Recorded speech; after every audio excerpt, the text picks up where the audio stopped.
what it means to be land grant fierce in times of coronavirus. A little bit of I'm going to provide a brief overview to all of our attendees today, and I will let you know in advance that this is being recorded, and a copy of the presentation, as well as many of the hyperlinks that are embedded in the presentation, will be sent to you very shortly. I'm going to provide a brief overview of Astra Academy as well as Ad Astra, and then turn it over to Professor Gavazzi and President Gabe. And then they're going to share with you for about 35 minutes or more a little bit about what it means to be land grant fierce, particularly in these very challenging times. And then we're going to open it up for your questions. So we hope to leave somewhere between 10 to 20 minutes for your questions.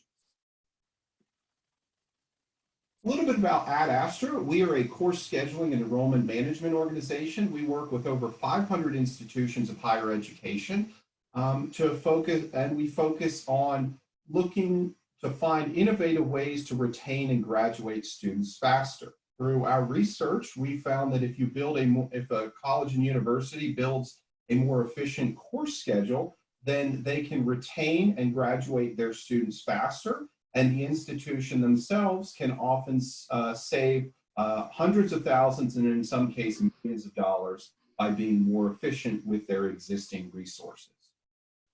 Astra Academy is a free webinar series that's designed to bring diverse stakeholders together across higher education to share with you some of their insights and perspectives on some of the work and how they're working to improve student retention, time to completion, and graduation. And today, you're going to hear a lot more from what it means to be, what student success means at a public land grant university, whether it's talking about accessibility or responding to challenges in some very difficult times.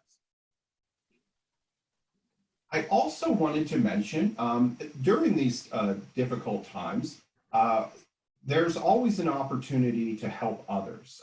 Recently, our president and Chief Executive Officer Tom Shaver said, you know, we need to help our local community. So wherever you are, I want every Ad Astra employee and family, if they feel so inclined, to pick up a meal at a local restaurant, and provided it's local, I'm going to pick up the tab for us. So we like to help as a company. We like to help local businesses.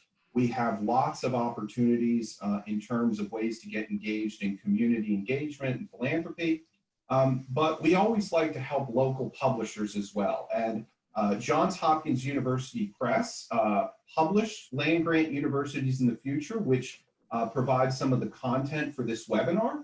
And Greg Britton, the editor, has been so kind to offer to you all, if you click this hyperlink when you receive it, and you use that code HTRY, you're going to receive a 30% discount. So there's a lot of options. I know there's a lot of students on the line as well as faculty. I've read the book thoroughly and thoroughly enjoyed it, and I hope that you will pick up a copy as well.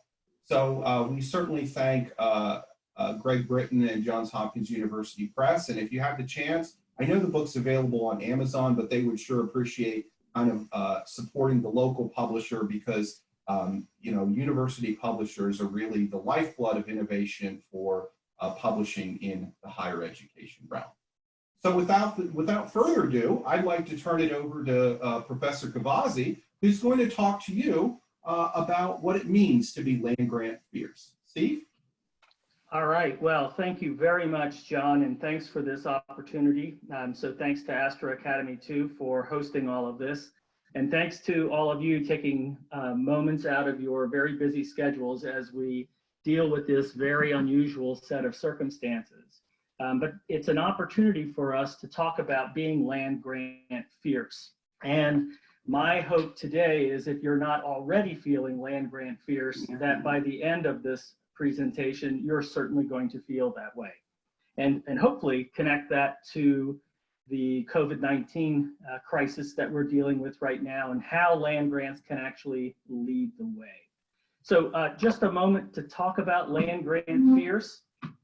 If you haven't read the book already, and we would certainly appreciate your picking up a copy, but if you haven't read the book, you then don't know precisely what we mean by being land grant fierce.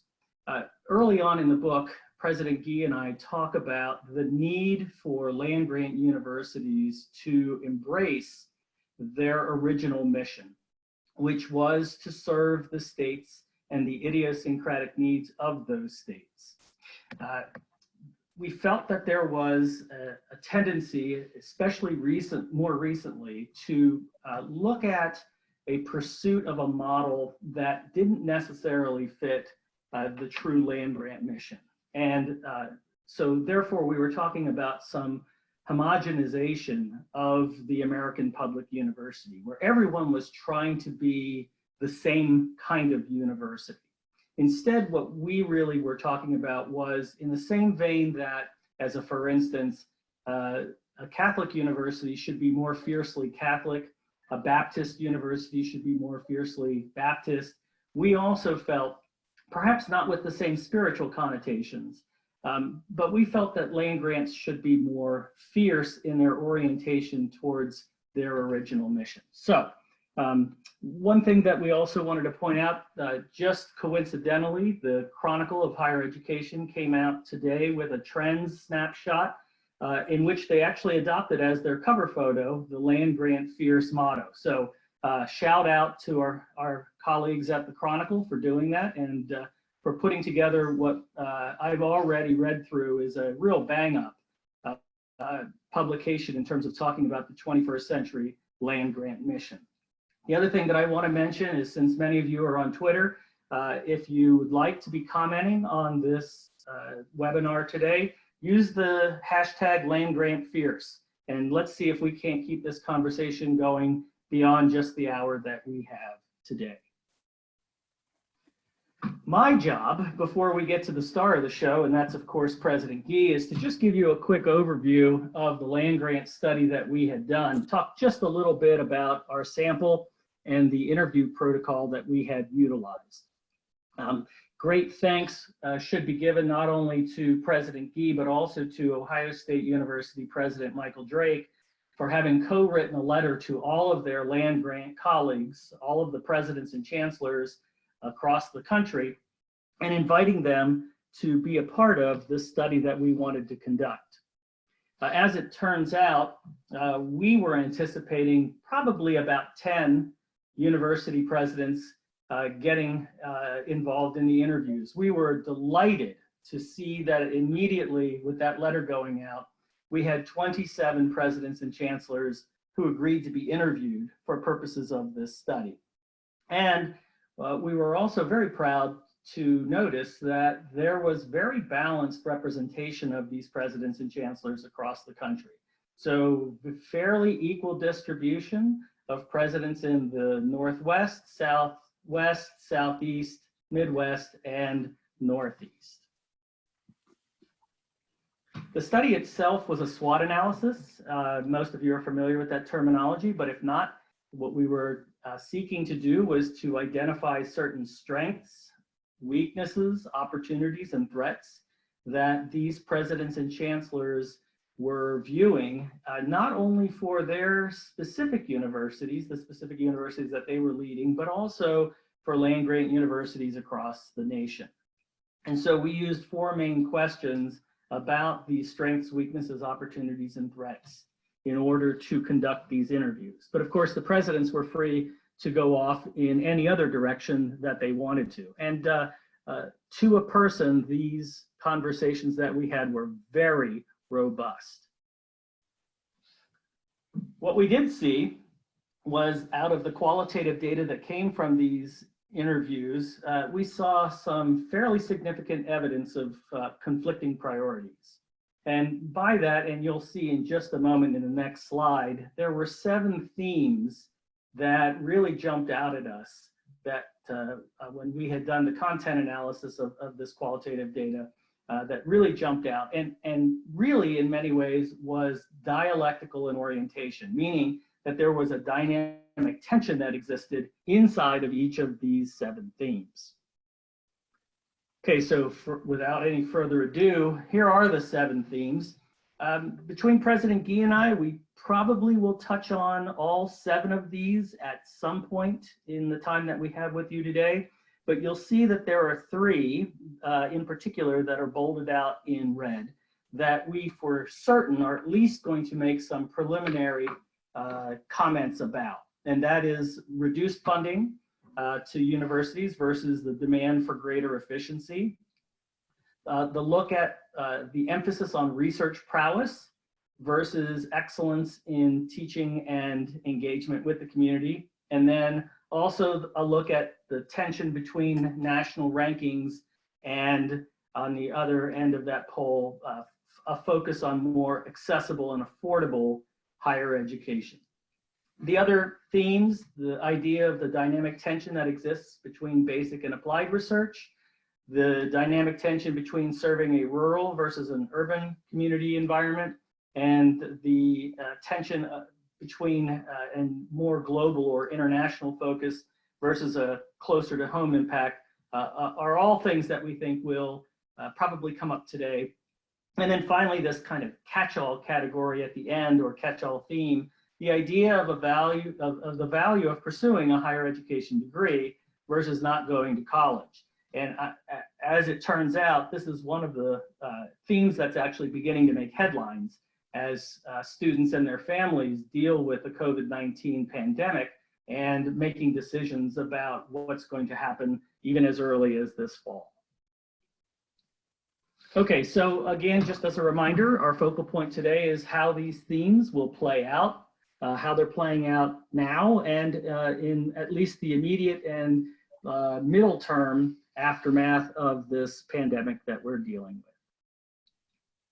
All right, so let's start with the first theme, this idea of reduced funding versus greater efficiency. I don't think that there's a university out there, land grant or otherwise, that was suffering from too much money coming from their state governments. We very clearly were already in a state of affairs where the emphasis for land grant universities and all publics was to make do with the money that you were being given. And in fact, many of the universities across this nation have still not recovered from their pre-recession 2008 funding levels from the state governments that support them. Now, however, we have a series of very significant, very critical issues that universities are faced with. The most immediate of which, of course, is dealing with what happened when universities were shut down in order to emphasize physical distancing measures. And of course, that includes then the demand, which many universities, but not all, have taken on, which is to refund students for the housing and dining that they were not able to take advantage of because they were moved off campus. And that is a fairly significant amount of money that is now being dispersed back to students, which is cutting into some margins for many, if not most, universities that are representing some significant financial threats to these institutions. As I've already mentioned, as students begin to look at whether or not we will be open in the fall, or even if we are all open in the fall, is that going to delay certain students from enrolling in our universities? And that includes the next bullet point, which is the international student fall off. I read just this morning, one group is predicting at least a 25% fall off in terms of international student enrollment this coming fall. Again, assuming that we are all open for business. Next in that list, again, this is not by any means or by any stretch all of the issues that we're facing in terms of funding versus efficiency, but certainly the ask that we had in the CARES Act that the Congress has just passed, which our ask was for $50 billion across all universities, and we ended up getting a sliver of that, $14 billion. And as a matter of fact, it's not really $14 billion to the institutions themselves, because approximately half of that has been designated for emergency financial aid for students. And of course, I think to this point, almost no university has seen the outlay for what's going to be happening in terms of funding from our state governments. But it does seem to be the case that more state funding cuts are on the way this coming fiscal year. Next, in terms of our second theme that we feel is important to be dealing with in terms of the COVID-19 pandemic is this idea of what we have been doing, especially in the last, I'd say, 30 to 40 years, which is really ramping up our research prowess versus what we at least purport to also want to be excellent in, which is teaching and engagement with the community. We clearly saw before COVID-19 that the public wanted us as a faculty to be spending the majority of our time in teaching pursuits.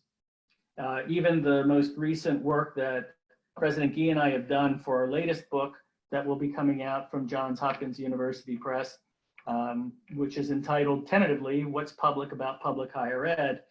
We actually surveyed citizens in 6 different states and asked them very specific questions about that. And we got the clear instructions from these citizens that teaching was supposed to be the major priority. So what happens now with COVID-19? We see that all of our teaching has gone online, and there have been great benefits to that, but there have also been lots of hiccups in terms of that wholesale transition. And so it'll be interesting to see how this continues to play out in terms of our continued offering of instruction online versus face-to-face instruction. Second, we also see plenty of great stories that are out there about our university researchers who are leading the way in a variety of different areas related directly to COVID-19 pandemic and our response to that. It includes testing, protective equipment, vaccine development, treatment development, especially in our medical schools, etc. And so part of what we're wondering about is whether or not there is going to be a resurgent interest in the long haul post-COVID-19 that will give universities perhaps even greater incentive, at least in terms of public health and medicine, to look at an enhanced role in that area. And then finally, we also can't neglect the direct impact that land-grant universities and other publics have had on communities with regards, again, to the medical and public health efforts that we have been undertaking, which are enormous at this point in time. I do want to mention that we shouldn't only be thinking about the university side of this.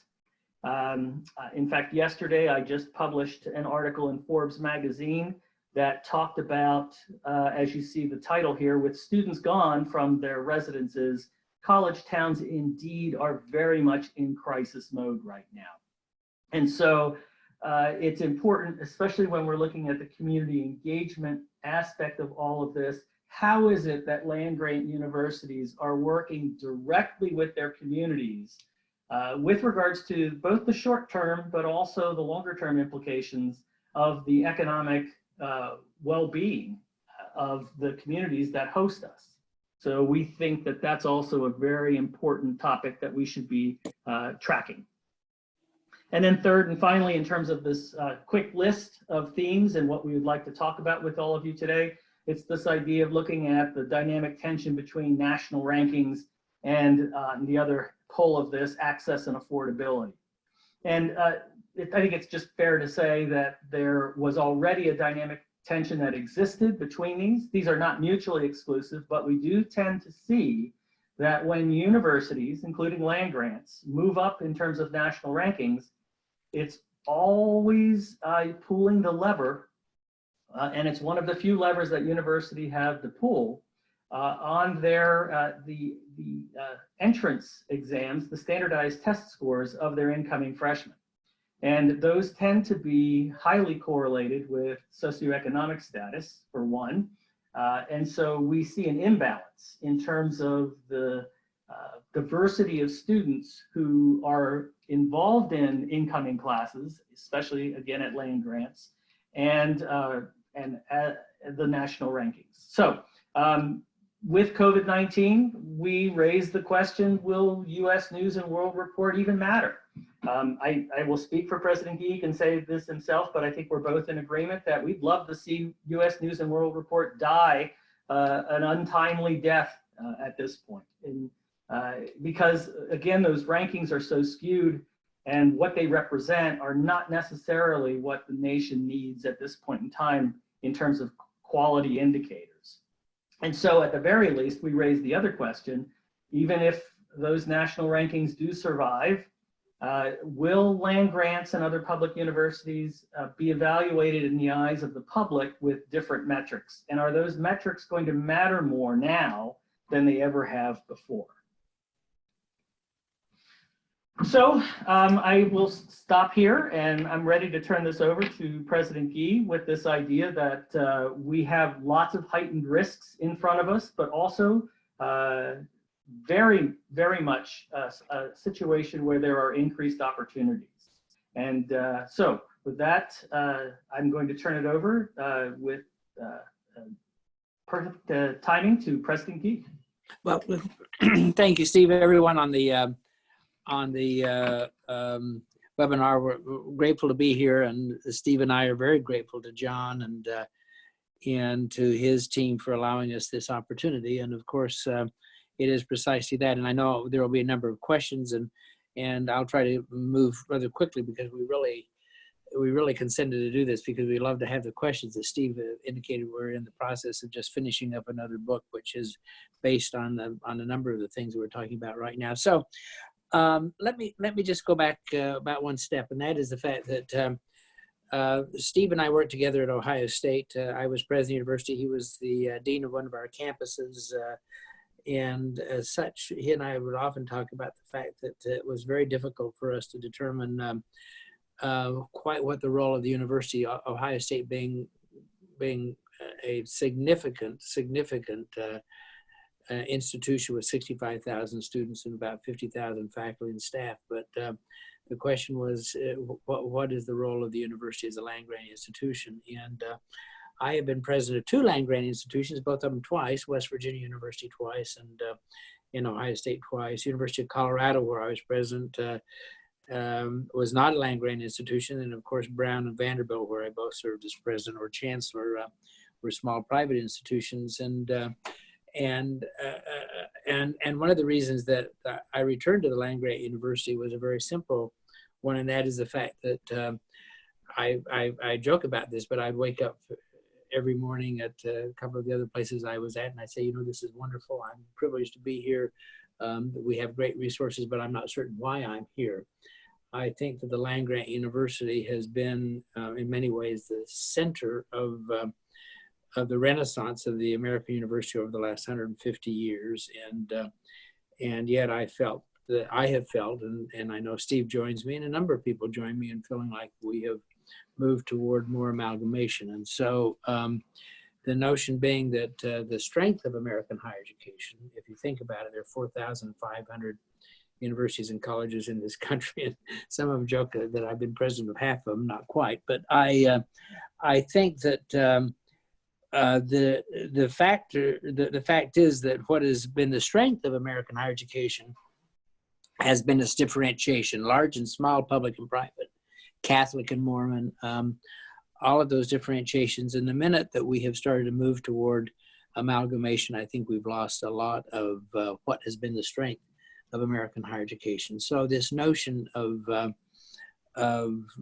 land-grant university being really in the center of a focus on how do we reassert the role of universities and colleges in this country, and starting with Mr. Lincoln's vision of this community-based people's university seems to me to be incredibly important. So let's fast forward to where we are right now. I think that we're in a black swan moment. I've been university president for 40 years. I've seen pestilence. I've seen riots. I've had people take over my office. I've I've been forced to leave university just ahead of the sheriff. I've had everything happen, but I've never had a pandemic. And I feel like a small boy walking a picket fence. I'm thrilled, but in danger of being impaled, because none of us really know what all this means. But I do have a couple of observations which I think are prescient to what we're trying to do right now. First of all, we will not return to normal again, whatever we have found to be normal. And in fact, I don't believe that we'll return to even what we would call a new normal. I think that we'll eventually find ourselves in a new world, and that new world is going to require a dramatic transformation of the American university, and by that I mean that. As we know, we've always had significant financial issues, but the problem that we've had is the fact that we have dealt with financial issues at the edges in many ways, and we have not really forced ourselves to think fundamentally about the form and structure of the American university, and I think that this is going to force us to do that. And I think that that's healthy. In fact, I welcome the pandemic, because I believe that it finally will put a focus on all of us, that we can no longer be these isolated, arrogant bubbles in the midst of an American public, but rather that we really do need to fundamentally figure out who we are as institutions and how we lead and how we go about asserting that leadership role. And the way that I envision it is that first of all, obviously, we need to continue to make certain that internally that we are making the kind of choices that really do generate the opportunity for our students, our faculty, our staff, and most importantly for the public that we serve, that really makes sense. And by that I mean that we need to look very carefully at the programs that we're offering, the way that we're structured, a variety of things that go around form and structure. If I were king for a day, which I'm not, I would do away with colleges and departments because they're vertical structures. I'd move to centers, institutes, and working groups. I'd organize around the way we think. I would do away with a lot of the encumbrances that we have and move to a very agile form. One of the things, for example, that has been very interesting to me is that on my own campus, people always talked about the fact that we could never move to online because we couldn't do it. We didn't have the capacity, a variety of other things. And guess what? In two weeks, we have a fully capable online institution. The notion that universities cannot move swiftly when presented with an existential moment, I think, has been very revealing, because we can. And the same thing can be said for almost all the other kind of organizational and structural changes that we need to make. We need to make certain that we have a balance. If we're going to be really future thing, we need to make certain that we have a balance in terms of what Steve talked about in terms of teaching and research, but we also need to make certain we have a balance in terms of the way that we reward and recognize our faculty. I always use the notion of the fact that, again, a king for a day moment, I think that if I'd use an English department, for example, in our English department at West Virginia University, we have a certain number of faculty who love to teach and teach well, and they ought to be rewarded and celebrated for doing so. We have someone who's going to write the great American novel. We probably have a couple of faculty who should never see students, but they're worthy of being at the institution. So we need to have multiple ways to recognize people. In other words, in kind of the biblical sense, what I would say is that we need to have multiple roads to salvation, so that reward and recognition structure, which will allow us to really create a way for those of us who are involved in universities to be recognized in many different ways for the work we're doing. Every individual in the university should be recognized for their worth rather than put into some kind of a cookie cutter mold. And then ultimately, I think that what this is going to require is for us to think very carefully about partnerships among institutions of higher learning, partnerships between universities and public education, partnerships with private, with businesses, with government. We can no longer go alone. We can no longer be house critic. We have to make certain that what we are doing is that we are, it is 2 o'clock, by the way, you can tell from my clock, but we need to make certain that we are really focused on what is needed by our students and what is needed by business and industry, what is needed by our democracy, rather than us dictating what we think that the American public ought to have. And one final note I would say is the fact that we need to be very open to ideas. I'm afraid that one of the real characteristics of our universities increasingly have become that we do not really exercise free speech. We engage in political catechisms, and we need to really open ourselves up to ideas, and that's where our creative energy will come from. So the future, in my view, is that universities are in peril, but we can control our future if we're willing to make the kind of bold and creative and courageous changes that we need to make. If not, I think many will disappear. I think that a number will manage themselves into mediocrity, and I'm afraid that the higher education system itself is going to become greatly threatened. So, so John, that is where we are, and I look forward now to having a conversation with everyone.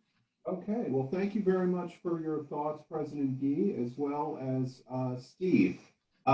Before we get into your questions, one order of housekeeping: that yes, the presentation will be available to you in a recording, as well as the deck that we're going through today.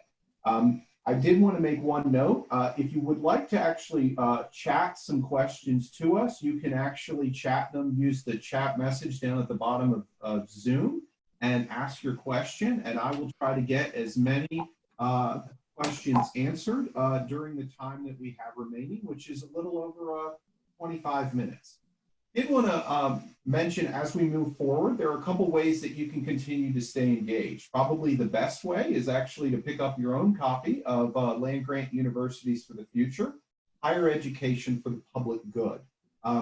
If you're joining us late, I did want to remind you all that if you go over to Johns Hopkins University Press, tomorrow you'll receive a copy of this presentation. You click on this hyperlink, you enter that code, and you can save 30% on your copy of your book.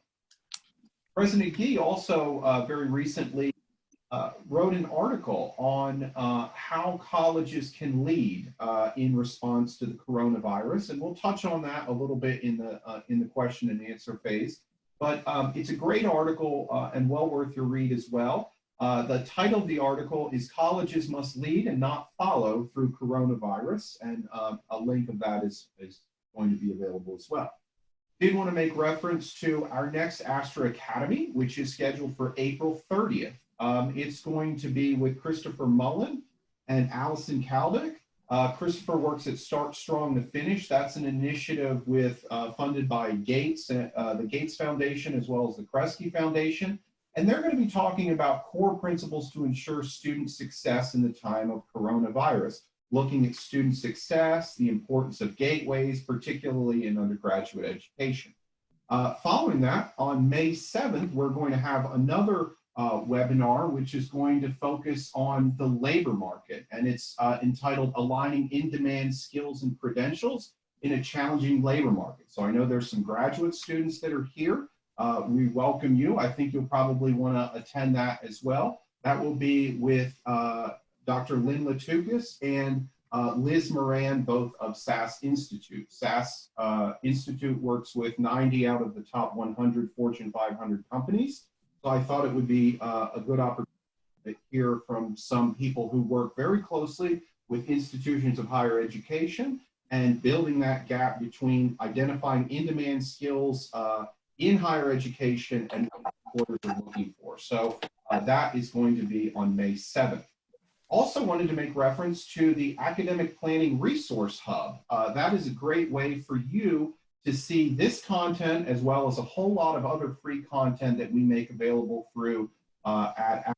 So some of it includes content related to other books, the Astra Academies, as well as some resources to help your institution learn about some of the best practices on retaining graduating students faster, as well as building more efficient course schedules. President Gee mentioned that West Virginia University pivoted. We work with over 500 institutions, and many of them pivoted, almost every single one of them pivoted from a mix of blended of online, in-person, and hybrid. All of them are online now. So we have a lot of agility and expertise in our resource planning center there, and it's a great way to listen to some of the institutions we work with in terms of best practice. So without further ado, I'd like to turn it over to President Gee and Professor Gavazzi for questions. My first question is, you both mentioned being land grant fierce, and certainly there were a couple examples that we heard bubble up at your time at Ohio State, President Gee, and then at West Virginia now, as well as Steve. But can you provide an example of another institution that embodies some of these principles that you mentioned in the book that isn't one of the institutions that you work with? Certainly, there are great examples across the country. Let's go the whole way to the other side of the country first and give all proper consideration to the work that Kirk Schultz is doing at Washington State University.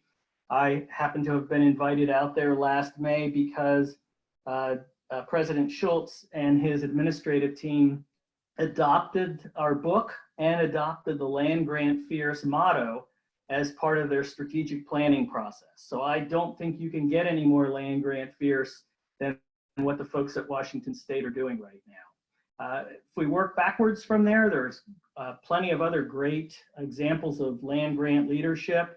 Waded Cruzado at Montana State is certainly land grant fierce and not only talks the talk, but walks the walk. We see great examples in South Dakota with Barry Dunn, and especially the work that he's done with the Wokini Initiative, which is the work that he's doing not only with Native American students on his campus, but also with the tribal colleges that are also land grants. And so a shout out to Barry Dunn and the work that he's doing there. A fellow compatriot here in the Midwest, someone like Becky Blank at the University of Wisconsin at Madison. Certainly, that's where the whole land grant idea came from. It used to be called the Wisconsin idea, and it then became the land grant ideal. So the work that President Blank is doing there. And I certainly would be remiss if I didn't talk about the work at one of my alma maters at Penn State and the work that President Eric Barron is doing. And the reason that I mention that is not just because it's my alma mater, but because of the work that Eric has been doing with regards to tying together the land grant mission with economic development at both the local, state, and national level is truly something to admire and behold.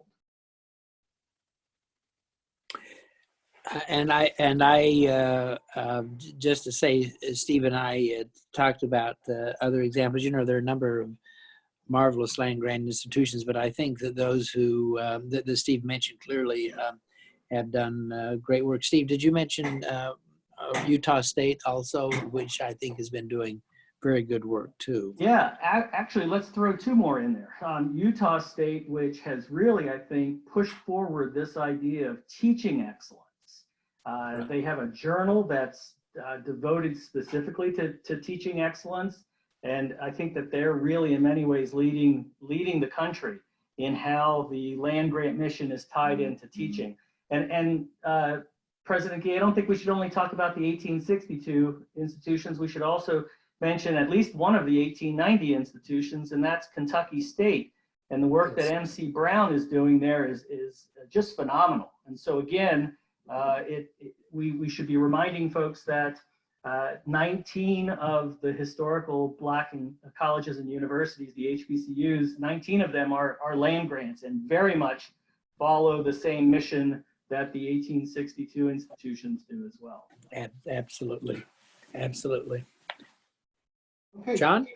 Yeah, there are a great number of people that are higher education professionals in this webinar, and many of them are facing many challenges simultaneously. Some of them are unprecedented. President Gee, in your experience over 40 years in higher education, can you kind of walk us through some of your thought process to effectively deal with multiple challenges simultaneously and come up with effective solutions? Yeah, first of all, don't panic. I think that's the first thing. I've noticed that some of our colleagues have gotten out in front of themselves. I think you have to be very smart, but remember, we've got a balancing act that is going on here. None of us have really dealt with it.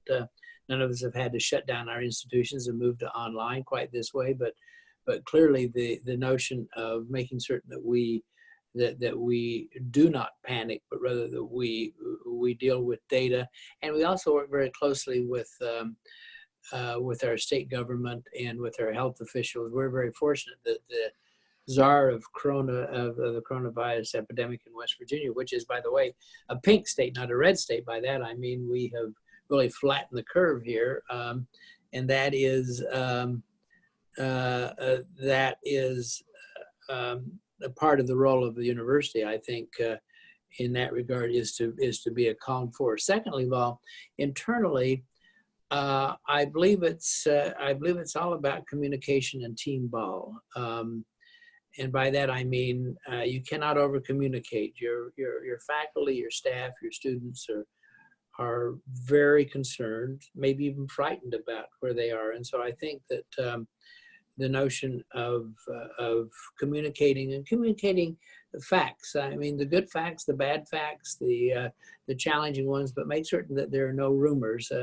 As we know, universities are places of gigantic rumor mills, and so we need to be very careful and very thoughtful in our communication. The other thing is the fact that you need to do scenario planning.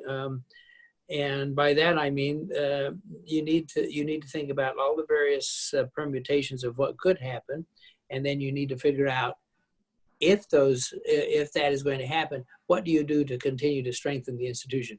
My rule at this university is the fact that I refuse to come out of the pandemic without making the university better.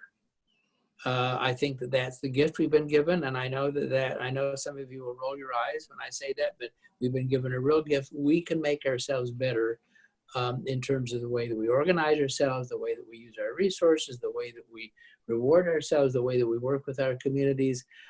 If we simply climb to the top of the hill and then slide down the other end, you're going to end up in an abyss. If you come to the top of the hill and you look out to the horizon, you say, what is this university is going to look like in 10 or 15 or 20 years, and what then we organize ourselves now around what that future is going to look like, we will be very healthy for it. So even though we're all sitting at home gives us an opportunity to actually do some very thoughtful thinking. And I'll just say one final thing. I'm not a great believer in strategic planning. I believe that by the time you plan, that you're dead. So I think that what you do is you really engage in strategic action as quick as you can, make the right decisions, but move very quickly in that decision making. Sure. We also have a professor, Ashley Clayton at Louisiana State University. She's read your book and she's recommending it as a required text for one of her classes. And she actually quotes you. So that is always fun for a moderator to have the panelists respond to quotes in your own work. So she asks, that in one of your interviews in the book, students mentioned that one of the reasons why they were applying to land-grant universities was because they were looking for experiences that would allow them to understand the world that encompasses them and to apply knowledge they gain directly to their surroundings. That's a quote from your book. And I checked and made sure that it actually is in there. So her question is, how are land-grant universities able to provide this type of experience, an experience about immersing yourself through an online platform? Steve? Yeah, no, that's a great question. And I've been tracking some of the Twitter pieces that are coming out while we're talking. And so I'm assuming that Willie Louvier is probably one of the students that's working with Professor Clayton. And she certainly is land grant fierce. And so I might be speaking as much to the LSU crowd as I am to a national audience when I say that I think there's plenty of opportunity for students at both the graduate and undergraduate level to be taking advantage of this opportunity and leading the way where there really is only white space. We don't know what this looks like. And yet I read somewhere recently that someone felt that the COVID-19 pandemic has pushed us forward 10 years in terms of digital learning, pushed us forward 10 years overnight. And so if we're thinking about this in terms of white space, I think that students have the opportunity to begin to lay the groundwork for where we will go. And so, you know, I can think of a number of different directions in terms of what students might be doing on an online environment, but one of them would be figuring out how it is that they create opportunities for people to remain connected. And I certainly have seen that already. I've seen many student life, residential life kinds of opportunities where people are building community. And so I think this would be, just as one example, a perfect opportunity to explore and experiment with opportunities and push forward ideas that create these virtual communities in ways that we probably have never thought of before. You know, online, and I love the question, by the way, and online means that you're working, doing your academic work and some of your thinking online. It actually allows you, because many of you are in different communities, small communities in Louisiana. I know very well. My daughter was the Secretary of Health there for the last 4 years.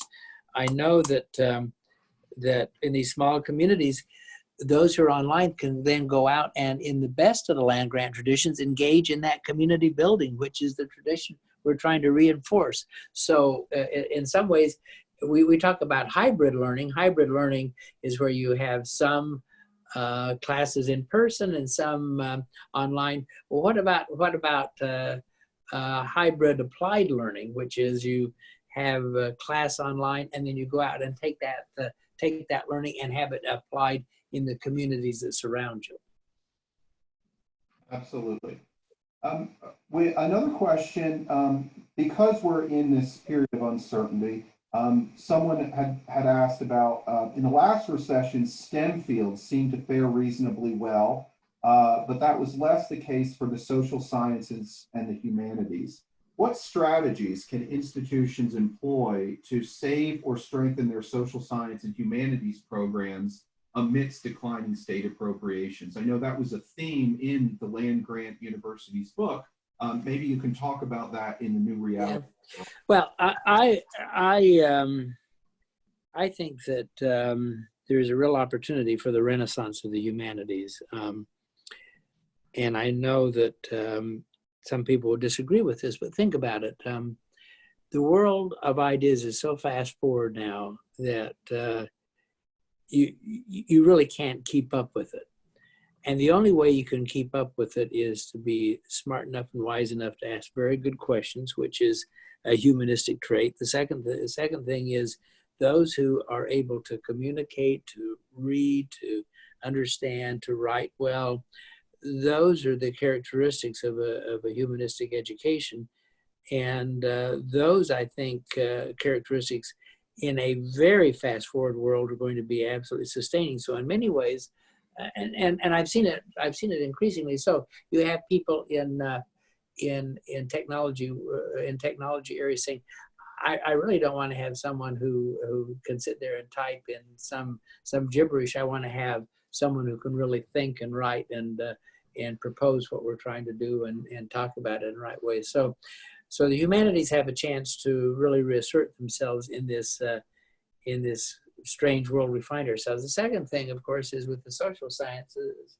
I have a strong view the social sciences need to return to their roots, which is really about policy and planning and a variety of other things.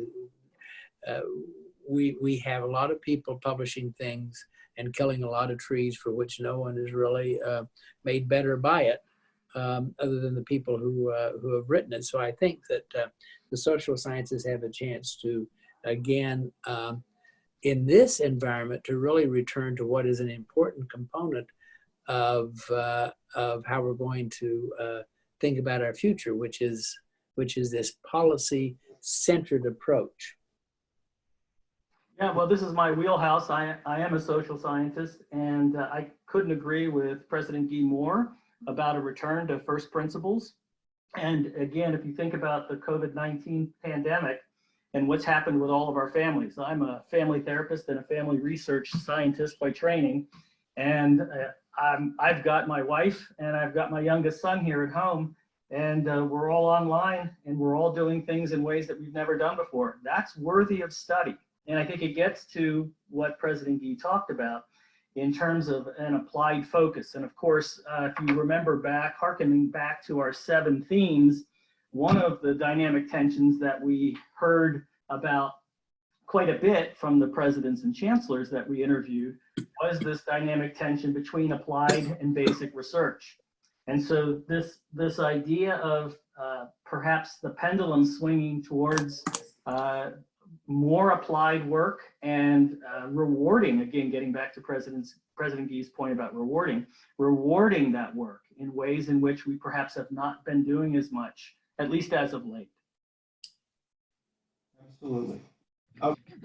Grant champion here, David Rosowski asks, he says, do you see the seismic shifts coming as we come out of this crisis as creating new tensions between shared governance and faculty unions? And how do you manage that around these constraints without having to declare financial exigency or clear the deck? So certainly a question about the balance of shared governance and the role of faculty, as well as adjusting to a new reality in challenging financial times. Yeah, David, first of all, David is someone who's written and worked in this area, and so I admire his work a lot, and I just want to say that, David, thank you very much. I think that this is the dynamic tension that we're going to need to manage, because what we need to do is convince our colleagues, because I do believe in shared governance. Universities are wonderful institutions because of the fact that we have a lot of very bright people with a lot of ideas, and sometimes those ideas or those structures can become impediments to change. But I think that what I alluded to earlier was the fact that, yes, when we want to muster ourselves in a black swan moment, we can move very aggressively and very appropriately so. So I think I'll come back to the point that I made earlier. If university administration views the faculty as being just an adjunct to what they're about, then obviously they're going to have very serious problems. On the other hand, great partnerships with your faculty could make things move very quickly. We found this. I found this time and time again. I certainly found it at Ohio State. I found it here. We have a faculty senate and others that are very tuned to the notion that they respect the ability to be able to lead and to change. And so that is important. Now, there are going to be some people who just want it to be the way that it was. And we'll just have to tell them that we appreciate them, but we're going to make changes, and they're going to have to come along in some way or other. Let me say ditto to what President Guy said about David. David is a great friend and great writer. I think that UVM is very lucky to have him. So a smart question from a smart person. And I would use this as a platform for reminding administrators, those who have been in that position and perhaps have been out of a faculty position for a while, that faculty very much are anxious about what's happening. And I think that there should be an overabundance of communication and partnership between administrators and faculty.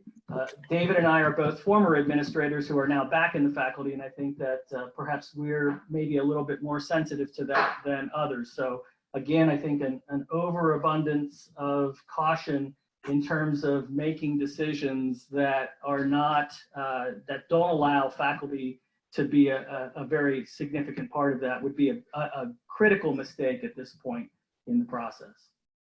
Yeah, absolutely. I think it's important to have that faculty voice and to listen to it and to take it very seriously as kind of the principles of shared governance advocacy. So to return back to the book, at land-grant universities, we do have several graduate students as well as undergraduates and a great number of faculty from land-grant universities on the webinar with us today.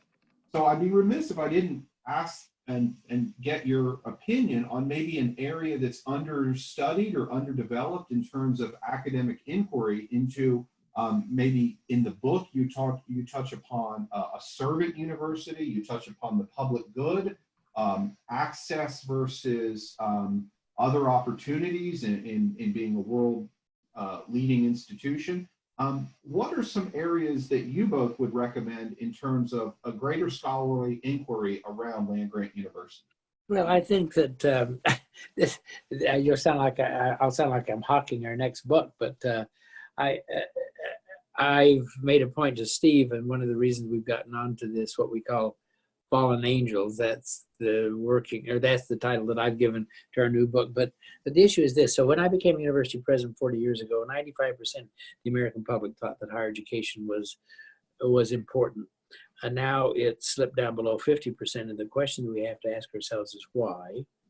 And what are we going to do about it? And I think that is the area of inquiry.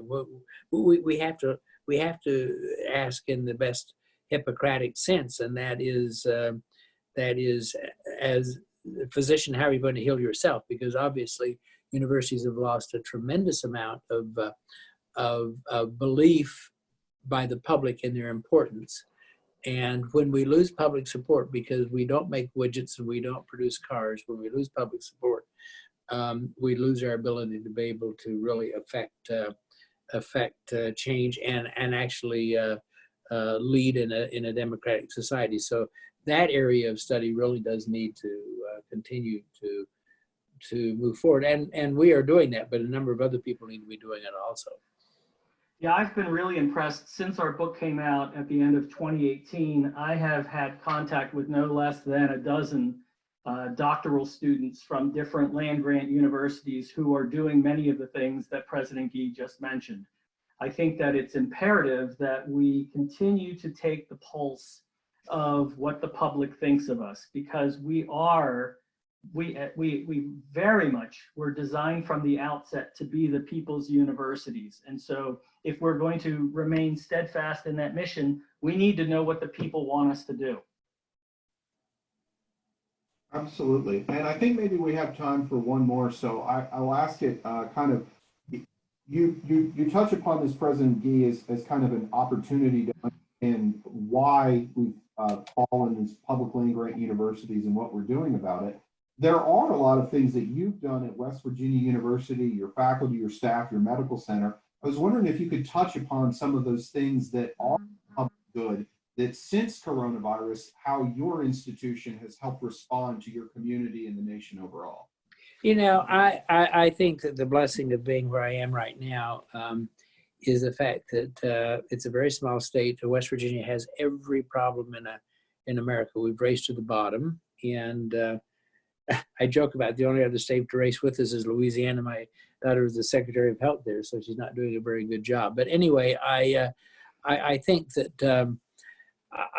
the opportunity for an institution like ours, and the opportunity for any institution, is to take a look at the public problems and come forward with significant solutions. What we've done here, we called in McKinsey, developed a plan for what we call West Virginia Forward, the economic renaissance of the state. Have done a lot in terms of bringing in business and industry, have worked very closely in regional packs. We're surrounded by these behemoths called Pennsylvania, Virginia, and Ohio. And so we can be eaten alive unless we really do develop partnerships. And then finally, obviously, is to really discover 2 or 3 areas that you could be better than almost anyone because of where you're located, and play to that.